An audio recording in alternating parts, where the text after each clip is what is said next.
வணக்கம், welcome to my channel. இன்றைக்கி வந்துட்டு இந்த வீடியோவில் நம்ம என்ன பார்க்க போகிறோம் அப்படின்னா, முகலாய பேரரசு அதை பற்றி தான் வந்துட்டு பார்க்க போகிறோம். இது வந்துட்டு நமக்கு குரூப் 2, குரூப் 1, குரூப் 4 அப்படின்னு சொல்லிட்டு எல்லா சிலபஸ்லேயுமே இருக்கிற காமனான ஒரு டாபிக். ஹிஸ்ட்ரியில் முகலாய பேரரசு அப்படிங்கிறது வந்துட்டு ரொம்ப ஒரு முக்கியமான விஷயம். ஏன்னா இதில் நிறையா முக்கியமான இன்சிடென்ட்ஸ் எல்லாமே வந்துட்டு நடந்திருக்கும். கட்டிடங்கள் எல்லாமே வந்துட்டு கட்டியிருப்பாங்க. ஸோ இது வந்துட்டு நல்லா பார்த்துக்கோங்க. இந்த வீக் ஸ்டடி பிளானில் முகலாய பேரரசு வந்து கொடுத்துருக்கேன். அதோட ஷார்ட் நோட்ஸ் வந்துட்டு நான் உங்களுக்கு டெலகிராம் குரூப்பில் ஷேர் பண்ணியிருக்கேன். அந்த நோட்ஸ் எடுத்துகிட்டு ஜஸ்ட் ஒரு தடவை புக் ரீட் பண்ணிவிட்டு இப்போ இந்த வீடியோ பார்த்தீங்க அப்படின்னா கண்டிப்பாக உங்களுக்கு வந்துட்டு படித்தவங்களுக்கு ரிவிஷன் பண்ணுற மாதிரி இருக்கும். படிக்காதவங்களுக்கு உங்களுக்கு கான்செப்ட் என்ன அப்படின்னு சொல்லிட்டு புரிஞ்சிடும். புக் எடுத்து படிக்கும்போது ஈஸியாக இருக்கும். சரி, வாங்க இப்போ வீடியோக்குள்ளே போகலாம். முகலாய பேரரசோட காலம் என்ன அப்படின்னா 1526 1857 வரைக்கும் தான் இந்த முகலாய பேரரசோட காலம். 1707 முகலாயர்கள் வந்துட்டு மிகுந்த செல்வாக்குடன் வந்துட்டு இருந்திருக்காங்க. அதாவது எது வரைக்கும் அப்படின்னா அவுரங்கசீப்போட இறப்பு வரைக்கும். அதுக்கப்புறம் வந்துட்டு கொஞ்சம் கொஞ்சமாக அந்த முகலாய பேரரசு வந்துட்டு வீழ்ச்சி அடைஞ்சிது அப்படின்னு சொல்லிட்டு சொல்லலாம். முகல் அப்படின்னா என்ன அப்படின்னா அது வந்துட்டு ஒரு பாரசீக மொழி அல்லது அரபு மொழிச்சொல் அப்படின்னு சொல்லலாம். அதுக்கு என்னென்னா மங்கோலிய மரபு அப்படின்னு சொல்லி அர்த்தம். முகலாய பேரரசை தோற்றுவித்தவர் யார் அப்படின்னா பாபர் தான் வந்துட்டு இந்த முகலாய பேரரசை வந்துட்டு தோற்றுவித்திருக்காரு. முகலாய பேரரசில் முக்கியமான அரசர்கள் 6 பேர் இருப்பாங்க. யார் அப்படின்னா பாபர், ஹுமாயூன், அக்பர், ஜஹாங்கீர், ஷாஜஹான், அவுரங்கசீப் இவங்கெல்லாம். இதில் வந்துட்டு அந்த ஷெர்ஷா சூர் அப்படிங்கிறவர் வந்துட்டு இடையில ஒருத்தர் வருவார். அவர் வந்துட்டு பார்த்திங்கன்னா முகலாயர் அல்லாத மன்னன். முகலாயர் இல்லை, அவர் வந்துட்டு வேறு ஒருத்தர் தான். சூர் வம்சத்தை சேர்ந்த ஒருத்தர். அவர் வந்துட்டு ஹுமாயூனை வந்துட்டு தோற்கடிச்சிட்டு ஒரு கொஞ்ச நாள் மட்டும் அவங்களோட ஆட்சி வந்துட்டு இருக்கும். மற்றது எல்லாமே வந்துட்டு முகலாயர்கள் தான் வந்துட்டு 1707 வரைக்கும் இருப்பாங்க. அதுக்கப்புறம் 1857 வரைக்குமே இந்த முகலாயர் ஆட்சி வந்துட்டு இருக்கும். ஆனால் சொல்லிக்கத்தக்க மாதிரி பெருசாக யாரும் இருக்க மாட்டாங்க. இப்போ பாபரோட காலம் வந்துட்டு பார்க்கலாம். 1526 1530 வரைக்கும் தான் பாபரோட காலம். இவர் வந்துட்டு எங்கே பிறந்தார் அப்படின்னா ரஷ்யாவில் இருக்கிற உஸ்பெகிஸ்தான் அப்படிங்கிற ஊரில் பர்கானா அப்படிங்கிற இடத்துல வந்துட்டு பிறந்திருக்காரு. அந்த பர்கானா அப்படிங்கிறது வந்துட்டு என்ன அப்படின்னா பாபரோட அப்பா, அதாவது உமர் ஷேக் மிர்சாவோட ஊர் தான் வந்துட்டு அந்த பர்கானா. ஸோ அந்த ஊரில் தான் வந்துட்டு இவர் பிறந்திருக்காரு. அவரோட அப்பா வந்துட்டு தைமூர் மரபை சேர்ந்தோம். நம்ம பார்த்துருக்கோம் இல்லைங்களா, தைமூர் வந்துட்டு படையெடுத்து வருவார் இந்தியா மீது. ஸோ அவரோட பரம்பரையை சேர்ந்தவர் தான் இந்த உமர் ஷேக் மிர்சா அப்படிங்கிறவர். ஸோ பாபர் வந்துட்டு என்ன சொல்வார் அப்படின்னா நான் வந்துட்டு தைமூர் பரம்பரை சேர்ந்தவர் அப்படின்னு சொல்கிற மாதிரி சொல்லி பெருமை அடைவார் அப்படின்னு சொல்லுவாங்க. தாய் வழியில் வந்துட்டு செங்கிஸ்தான் மரபை சேர்ந்தவர் அப்படின்னு சொல்கிறாங்க. ஆக்சுவலாக அவருக்கு முகல் அப்படின்னு சொல்கிறது வந்துட்டு பிடிக்காது. அந்த மாதிரி சொல்கிறது பாபருக்கே பிடிக்காது அப்படின்னு சொல்லுவாங்க. நெக்ஸ்ட்டு இப்போது பாபர்லாம் பிறந்தாச்சு, எல்லாம் இருக்காங்க. மத்திய ஆட்சி பகுதியில் வந்துட்டு யார் வந்துட்டு ஆட்சி அதிகாரத்தை பிடிக்கிறது அப்படின்னு சொல்லிட்டு ஒரு அதிகார போட்டி வந்துட்டு நடக்குது. அங்கே வந்துட்டு ஒரு 3 குரூப் வந்துட்டு இருக்காங்க. உஸ்பெக்குகள், சபாவிகள், உதுமானியர்கள் அப்படின்னு சொல்லிட்டு 3 குரூப் வந்துட்டு இருக்காங்க. உஸ்பெக்குகள் அப்படின்னா அவங்க வந்துட்டு துருக்கியர்கள், சபாவிக்கள் அப்படின்னா ஹியா மரபு ஈரான், உதுமானியர்கள் அப்படின்னா சன்னி மரபு துருக்கி வம்சத்தை சேர்ந்தவங்க. இவங்க வந்துட்டு இருக்காங்க. இவங்க 3 பேர்த்துக்குமே வந்துட்டு போட்டி. என்ன போட்டி அப்படின்னா யார் வந்துட்டு தைமூர் மாதிரி பெரிய அரசு அமைக்கணும் அப்படின்னு சொல்லிட்டு 3 பேர்த்துக்குமே போட்டி இருக்குது. அந்த டைமில் பாபர் என்ன பண்ணுறாரு அப்படின்னா பர்கானாவில் 11 வயசில் ஆட்சி பொறுப்பு வந்துட்டு ஏற்கிறாரு. ஏற்றதுக்கப்புறம் சமர்கண்ட் அப்படிங்கிற வந்துட்டு ஒரு பெரிய ராஜ்யம், அதை வந்துட்டு நம்ம படையெடுத்து போயிட்டு அதை வந்துட்டு பிடிச்சிடலாம் அப்படின்னு சொல்லிட்டு இந்த எல்லாத்துக்கும் போட்டி நடக்குது. அப்போ பாபருக்கும் கூட அந்த சமர்கண்ட் பகுதியை போய் அடையணும் அப்படின்னு சொல்லிட்டு ஆசை. ஆனால் வந்துட்டு அவரால் அது முடியல. தொடக்கத்தில் வந்துட்டு அவர் சின்ன பையன் தானே, 11 வயசுலேயே அரியணை ஏறிட்டாருன்னு சொல்லி பார்த்தோம். அவரோட ராஜ்யத்தை காத்துக்கிறக்கே அவர் வந்துட்டு ரொம்ப கஷ்டப்பட்டார் அப்படின்னு சொல்கிறாங்க, அந்த பர்கானாவை பாதுகாக்கிறக்கே. அதுக்கப்புறம் காபூல் பகுதியை வந்துட்டு பிடிக்கணுங்கிறக்காக ஆப்கானிஸ்தான் நோக்கி போகிறாரு. ஆனால் அவரால் வந்துட்டு அதை பிடிக்க முடியல. ஸோ பின்னாடி என்ன பண்ணுறாரு அப்படின்னா தெற்கு நோக்கி படையெடுக்கிறாரு. படையெடுக்கும்போது போரா, கஜினி, காபூல், லாகூர் இந்த பகுதிகளெலாம் பிடிக்கிறாரு 1719 1724 வரைக்கும். ஸோ இவர் இந்த மாதிரி பண்ணிகிட்டு இருக்கும்போது பாபருக்கு வந்துட்டு இந்தியாவிலேருந்து ஒரு அழைப்பு போகுது. யார் அப்படின்னா தௌலத்கான் லோடி அப்புறம் ராணா சங்கா அப்படின்னு சொல்லி 2 பேர். தௌலத்கான் லோடி வந்துட்டு பஞ்சாப் ஆளுநராக இருந்தவர். ராணா சங்கா வந்துட்டு ராஜபுத்திர தலைவர். இவங்க 2 பேரும் என்ன பண்ணுறாங்க அப்படின்னா இப்ராஹிம் லோடி வந்துட்டு டெல்லி சுல்தானாக இருப்பார். அவரோட கொடுங்கோல் ஆட்சிக்கு வந்துட்டு ஒரு முற்றுப்புள்ளி வைக்கணும். ஸோ நீங்கள் வந்துட்டு இந்தியா மீது படையெடுத்து வாங்க, இந்த இப்ராஹிம் லோடியை வந்துட்டு தோற்கடிங்க அப்படின்னு சொல்லுவார். அதனால் பாபர் வந்துட்டு சரி படையெடுத்து வரலான்னு சொல்லிட்டு வருவாங்க. ஆனால் அப்போ வரும்போது தௌலத் கான் லோடியோட மனசு வந்துட்டு மாறிடும். அவர் என்ன நினைப்பார் அப்படின்னா, இப்போ பாபர் வந்துட்டு படையெடுத்து வந்துட்டாங்க அப்படின்னா அவங்க தான் ஆட்சி பொறுப்பெல்லாம் ஏற்றுக்குவாங்க, நம்ம திரும்பலாம் எதுவும் பண்ண முடியாது அப்படின்னு சொல்லிட்டு மனசு மாறி இவரே பாபருக்கு எகெயின்ஸ்டாக வந்துட்டு போர் பண்ணுவார். ஆனால் அதில் வந்துட்டு பாபர் தான் வந்துட்டு வெற்றி அடைவார். லாகூரில் வந்துட்டு நடக்கும் 1525. நெக்ஸ்ட்டு முதலாம் பானிபட் போர் எங்கே நடக்கும் அப்படின்னா 1526 ஏப்ரல் 21 பாபருக்கும் இப்ராஹிம் லோடிக்கும் நடக்கும். இந்த இப்ராஹிம் லோடி தான் வந்துட்டு லாஸ்ட்டு டெல்லி சுல்தான் அப்படின்னு சொல்லலாம். இது எங்கே நடந்துச்சு அப்படின்னா ஹரியானாவில் பானிபட் அப்படிங்கிற இடத்துல வந்துட்டு நடந்திருக்கு. இப்ராஹிம் லோடிக்கிட்ட வந்துட்டு நிறைய போர் வீரர்கள் வந்துட்டு இருப்பாங்க. அதாவது 1,00,000 போர் வீரர்களுக்கு மேலே இருப்பாங்க. ஆனால் பாபர்கிட்ட வந்துட்டு 12,000 வீரர்கள் தான் இருப்பாங்க. ஆனால் இந்த போரில் வந்துட்டு பாபர் வெற்றி பெறுவார். எப்படின்னா அவர்கிட்ட வந்துட்டு பீரங்கி படைகள் வந்துட்டு இருக்கும். பீரங்கி அப்படிங்கிற ஒரு விஷயத்தை இந்தியாவில் இன்ட்ரடியூஸ் பண்ணதே வந்துட்டு பாபர் தான் அப்படின்னு சொல்லலாம். ஸோ அதனால் பாபர் வந்துட்டு வெற்றி அடைஞ்சிடுவார். இவருக்கு எப்படி பீரங்கிகளை பற்றி தெரியும் அப்படின்னா 11ஆம் நூற்றாண்டில் சீனாவில் வந்துட்டு பீரங்கிகள்லாம் கண்டுபிடிச்சிருக்காங்க. அப்போ இவர் வந்துட்டு துருக்கியர்கள்ட்ட இருந்து அது வந்துட்டு எப்படியெல்லாம் ஒர்க் ஆகுது அப்படிங்கிற அந்த நுட்பத்தை வந்துட்டு பாபர் கேட்டறிஞ்சு வச்சுருப்பார். ஸோ இவர் வந்துட்டு ஆர்டர் போடுவார். ஆர்டர் போட்டதும் என்ன ஆகும் அப்படின்னா எல்லோரும் ஷூட் பண்ணுவாங்க. பாபர் வந்துட்டு வெற்றி அடைஞ்சிருவார். நெக்ஸ்ட்டு வந்துட்டு தொடர்ந்து ஒரு 3 போர் வந்துட்டு நடக்கும். 1527 கணுவாய் போர் அப்படின்னு சொல்லிட்டு அதில் வந்துட்டு ராணா சங்கா, அந்த ராணா சங்காவும் முகமது லோடி இவங்க 2 பேரும் தானே வந்துட்டு இவரை வர சொல்லுவாங்க. தௌலத் கான் லோடியும் ராணா சங்காவும் தானே வந்துட்டு நீங்கள் வந்துட்டு இந்தியா மேலே போர் தொடுங்க அப்படின்ட்டு அப்புறம் மனசு மாறிடுவாங்க இல்லைங்களா. ஸோ அவங்க மேலேயே வந்துட்டு இவர் வந்துட்டு திரும்ப வந்துட்டு போர் தொடுப்பார். அந்த காணுவா போரில், அதுக்கப்புறம் சந்தேரி போரில் மேதினி ராய், கோக்ரா போரில் வந்துட்டு முகமது லோடி இவங்களெல்லாம் எதிர்த்து போரிட்டு பாபர் வந்துட்டு வெற்றி அடைவார். இது ரொம்ப முக்கியம். அந்த முதலாம் பானிபட் போர், காணுவா போர், சந்தேரி போர், கோக்ரா போர் இந்த 4 வந்துட்டு லைனாக இருக்கும் பார்த்துக்கோங்க. இப்போ டெல்லியை வந்துட்டு கைப்பற்றிட்டார் பாபர். அப்புறம் 1526 1530 வரைக்கும் தான் வந்துட்டு ஆட்சியில் இருந்திருக்காரு. 1530 வந்துட்டு பாபர் வந்துட்டு மரணம் அடைஞ்சிடுறாரு. அந்த டைமில் இப்போ பாபரோட மரணத்துக்கு முன்னாடி 1530 பாபரோட மூத்த மகன் ஹூமாயூனுக்கு வந்துட்டு உடம்பு சரியில்லாமல் போயிருக்கும். அப்போ எல்லோரும் என்ன சொல்லுவாங்க அப்படின்னா ஏதோ ஒரு பொருளை கடவுளுக்கு கொடுத்து வேண்டுங்க அப்படின்னு சொல்லிட்டு கோஹினூர் வைரம் வந்துட்டு அவர் வந்துட்டு கொடுத்து வேண்டுவார். அப்படி வேண்டும்போது உடல்நிலை வந்துட்டு சரியாகி ஹூமாயூன் வந்துட்டு பிழைச்சிக்குவார். ஹூமாயூனுக்கு வந்துட்டு பாபர் என்ன சொல்லுவார் அப்படின்னா, அவங்க கூட 4 பேர் இருக்காங்க, 3 சகோதரர்கள் இருக்காங்க, யார் கூடயும் வந்துட்டு வாரிசு சண்டை வந்துட்டு வேண்டாம், இந்தியாவில் வந்துட்டு பல மதத்தவர்கள் இருக்கிறாங்க, எல்லாத்தையும் ஒருங்கிணைச்சு நடக்கணும் அப்படின்னு சொல்லி அட்வைஸ் பண்ணிவிட்டு அவர் வந்துட்டு இறந்துடுவார். பாபரோட சுயசரிதை, அதாவது பாபர் வந்துட்டு எப்படியெல்லாம் இருந்தார் அப்படிங்கிறத பற்றின ஒரு சுயசரிதை இருக்கும். துசுக்கி பாபரி அப்படின்னு சொல்லி இருக்கும். அதுதான் வந்துட்டு பாபரின் நினைவு குறிப்பு அப்படின்னு சொல்லுவோம். இது வந்துட்டு எதுனா துருக்கி மொழியில் வந்துட்டு எழுதியிருப்பாங்க. இந்திய மக்கள் வந்துட்டு உழைக்கும் தொழிலாளர்கள் கொண்ட தேசம் அப்படின்னு சொல்லிட்டு அதில் வந்துட்டு குறிப்பிட்டிருப்பாங்க அப்படின்னு சொல்லுவாங்க. நெக்ஸ்ட்டு பாபரோட இறப்புக்கு அப்புறம் ஹூமாயூன் வந்துட்டு ஆட்சிக்கு வந்துட்டு வராரு. ஹூமாயூன் அப்படின்னா நல்வாய்ப்பு அல்லனா அதிர்ஷ்டசாலி அப்படின்னு சொல்லிட்டு பொருள். ஆனால் இவரோட காலத்தில் இவர் நிறையா கஷ்டப்பட்டிருக்காரு, இவருக்கு அதிர்ஷ்டமே இல்லாத அரசர் அப்படின்னு சொல்லி தான் சொல்லணும் அப்படின்ட்டு வரலாற்று ஆய்வாளர்கள் வந்துட்டு சொல்லுவாங்க. அதுக்கப்புறம் என்ன சொல்கிறாங்க அப்படின்னா, பாபருக்கு இருக்கிற திறமை மாதிரி ஹூமாயூனுக்கு வந்துட்டு இல்லை. இந்த முகலாயர் பேரரசுலேயே வந்துட்டு பாபர், அக்பர் இவங்க 2 பேரும் தான் வந்துட்டு முக்கியமானவர்கள் அப்படிங்கிற மாதிரி சொல்லிட்டு அந்த ஹூமாயூன் வந்துட்டு முக்கியமற்றவர் அப்படிங்கிற மாதிரி சொல்லியிருப்பாங்க. ஏன்னா அவரோட காலத்தில் போர்கள்லாம் வந்துட்டு அந்தளவுக்கு வந்துட்டு எதுவும் வந்திருக்காது, அந்த நாடெல்லாம் இணைக்கிறது அந்த மாதிரி அவர் எதுவும் பண்ணியிருக்க மாட்டார். அதனால் நெக்ஸ்ட்டு அந்த சகோதரருக்குள்ளே வந்துட்டு எப்படி போட்டி வருது அப்படின்னு சொல்லிட்டு பார்க்கலாம். ஹூமாயூன் வந்துட்டு டெல்லி, ஆக்ரா அந்த பகுதியை வந்துட்டு வச்சுட்டு டெல்லியோட அரசராக வந்துட்டு ஆயிடுவார்.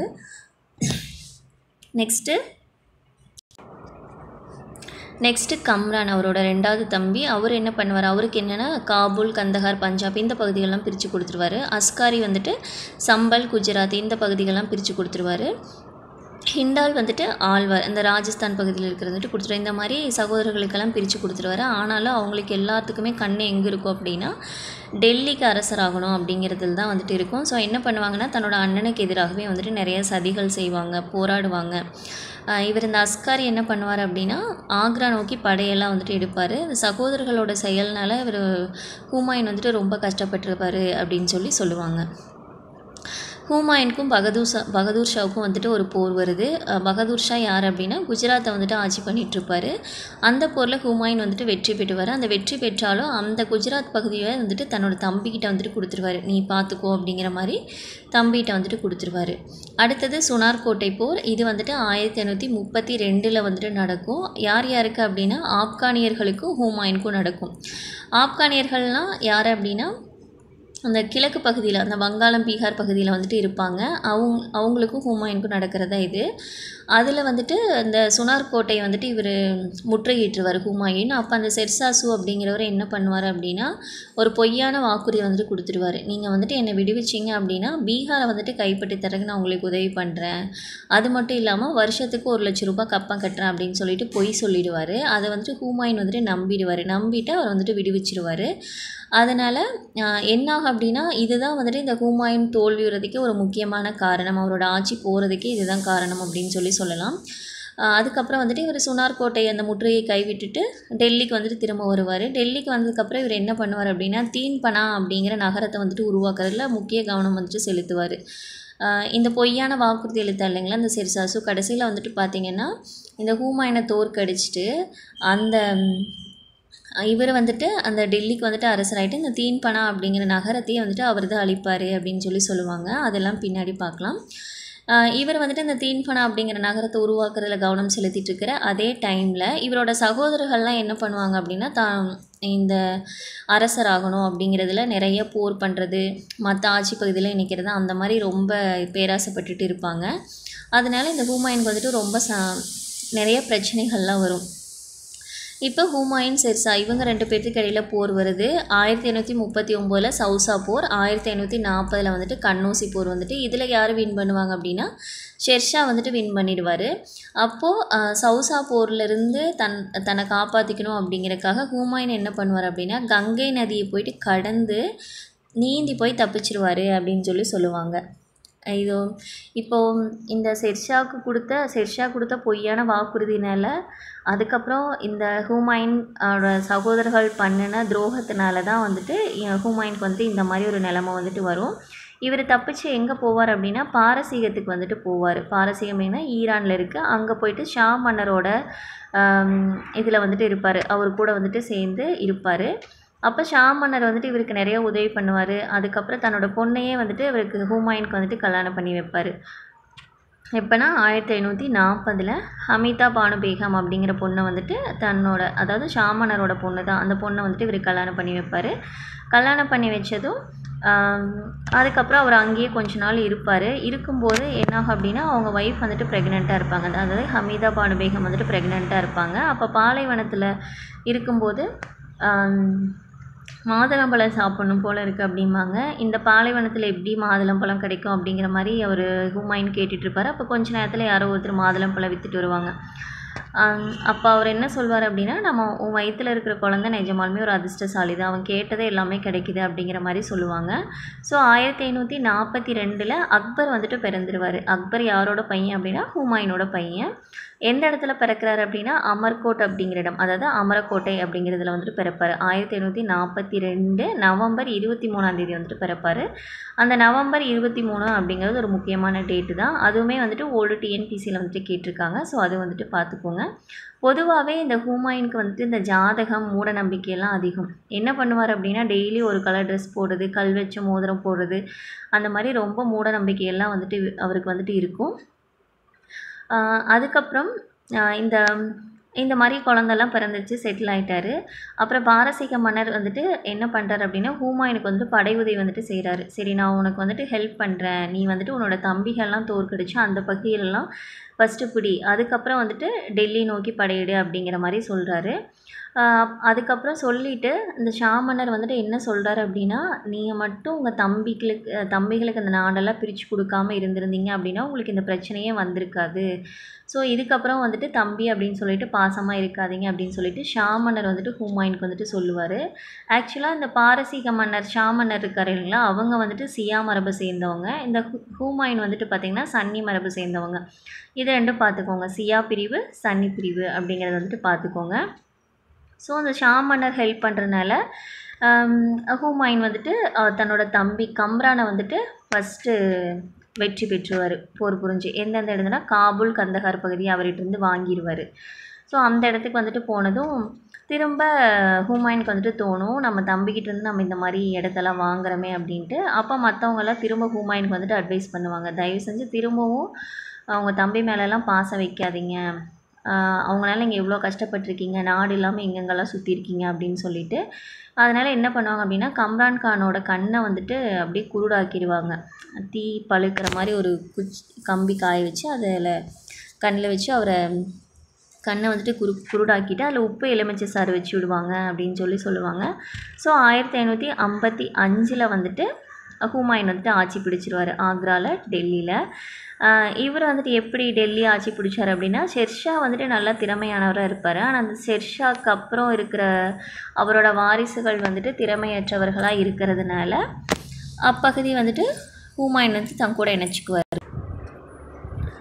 இந்த ஷெர்ஷா இருக்கார் இல்லைங்களா, அவர் நல்லா ஆட்சி புரிவார். ஆனால் அவரோட சந்ததிகள் வந்துட்டு கரெக்டாக அந்தளவுக்கு எஃபிஷியண்ட்டாக இருக்க மாட்டாங்க. அதனால் என்ன பண்ணுவார்னா, ஹுமாயூன் வந்துட்டு திரும்ப டெல்லியோட ஆட்சி பொறுப்பு வந்துட்டு ஏற்றுக்குவார் 1555.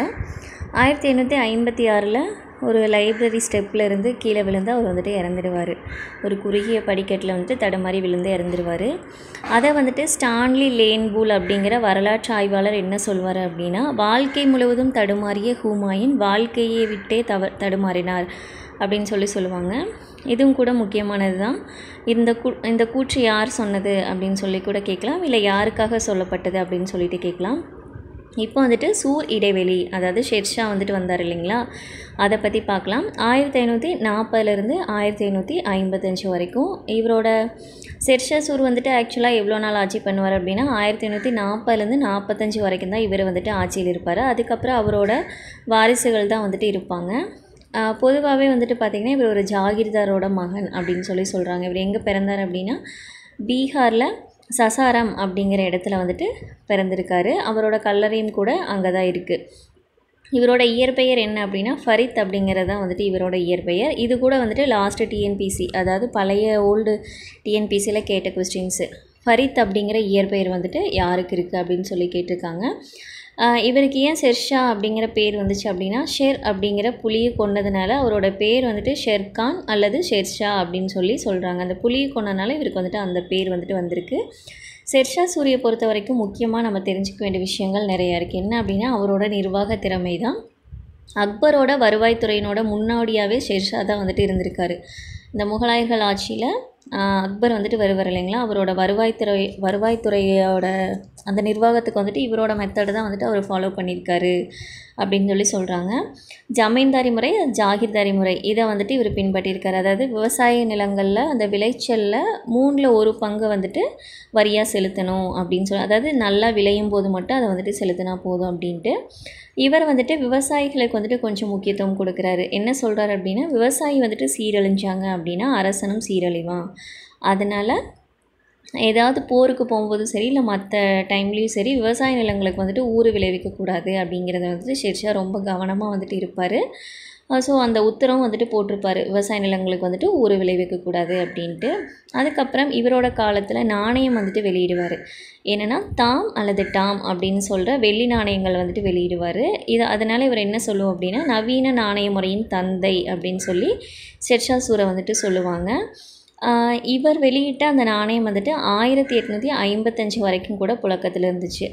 அவர் வந்துட்டு வெளியிட்டது 1545.